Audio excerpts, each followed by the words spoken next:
गोष्टी समोर येत आहेत, विशेषतः पोर्टलवरची शाई. मी त्यावरती बोलतो.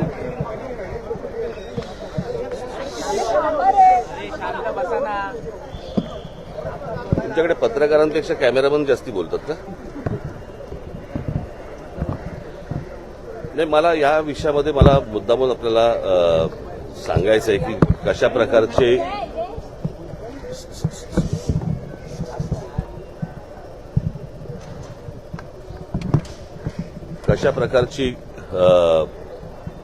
सरकार ही कशा प्रकारची सिस्टीम चालवते की ज्या वेळेला आम्ही या गोष्टींची सुरुवात केली, मला असं वाटतं थोडंसं मी तुम्हाला अगोदर सांगणं पण गरजेचं आहे की ये न केने प्रकारे निवडणुका जिंकायच्या आणि त्याच्यासाठी जे काय वाटेल ते करता येईल त्याच्या सगळ्या गोष्टी सरकार आणि प्रशासन, म्हणजे तुम्हाला तर माहिती असेल की हा दुबारचा विषय आला. दुबारच्या विषयामध्ये पहिल्यांदा त्यांनी सांगितलं की आमचा काही संबंधच नाही, असं काही नाहीच आहे. आणि मग त्याच्यानंतर मग काहीतरी 10 लाख मुंबईमध्ये त्यांनी जाहीर केले वगैरे. मग त्या दुबारनंतर विषय आला की व्हीव्हीपॅटचा, की यावेळेला आम्ही व्हीव्हीपॅट वापरणारच नाही. त्याच्यामुळे आता आम्हाला कळतच नाही की दाबलेलं बटण कळलं का हे बरोबर त्या चिन्हावरती गेलंय की नाही ते दाखवायला काही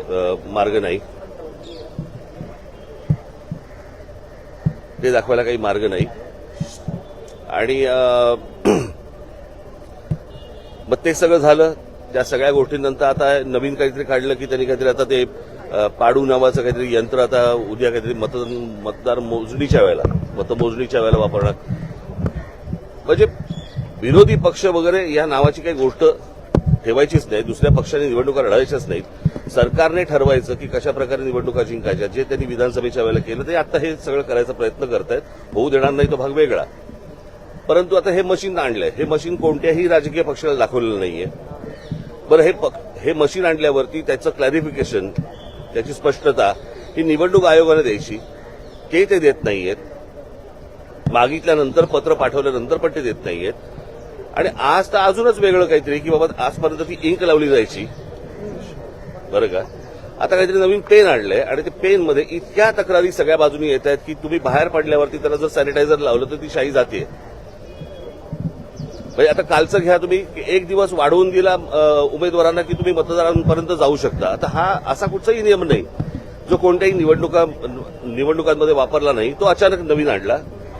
म्हणजे परत ते कशासाठी पैसे वाटायला. म्हणजे संपूर्ण प्रशासन हे सत्तेसाठी कामाला लागलेलं आहे. आम्ही आमच्या परीने जे काही करायचंय ते करतोच आहोत, बरं का. परंतु ही काही चांगली लोकशाहीची लक्षणं नाहीत. या असल्या निवडणुका या देशामध्ये होणं आणि त्या असल्या फ्रॉड निवडणुकांमध्ये सत्तेवरती येणं याला काही सत्ता नाही म्हणत या सगळ्या गोष्टीला. माझं फक्त नागरिकांना आणि माझ्या सर्व शिवसैनिकांना, महाराष्ट्र सैनिकांना मला फक्त एवढंच सांगणं आहे, सगळीकडे सतर्क राहा या सगळ्या याच्यामध्ये. की कशा प्रकारे आता इथे चबिलीदासला कुठेतरी इथला एक दुबार सापडला, त्याला आता पोलिसांनी पकडलंय. तर हे सगळ्या ठिकाणी सगळ्या गोष्टी सुरू असणार. सत्तेचा किती गैरवापर करायचा याला पण काही मर्यादा मला असं वाटतं असायला हव्यात. परंतु नागरिकांना आणि मला असं वाटतं की तिथल्या माझ्या शिवसैनिकांनी आणि महाराष्ट्र सैनिकांनी याच्यामध्ये सतर्क राहावं आणि कोण दुबार येत आहेत आणि कोण शाही पुसतायत आणि काय करतायत याच्यावरती त्यांनी लक्ष ठेवावं, एवढीच फक्त इच्छा. जर कायदा हातात घेतला तर त्यांच्यावर कारवाई केली जाईल असं अमित साटम यांनी सकाळी सांगितलं. नाही, प्रश्न अमित साटमने ह्या गोष्टी बोलू नयेत. आता कळलं का. आज निवडणुकीचा, आज मतदानाचा दिवस आहे. आम्हाला जे हवं ते आम्ही करू. मला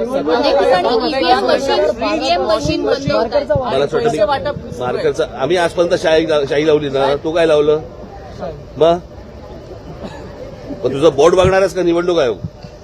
महापालिका प्रशासन यावर म्हणते की निवडणूक आयोगाकडून झालेला आहे, पैसे वाटप झालेलं आहे. सत्ताधारी असं सकाळपासून मतदारांना आवाहन केलं की मुंबईच्या विकासासाठी म्हणून मतदानासाठी बाहेर पडा. मग आणि शाही पुसा,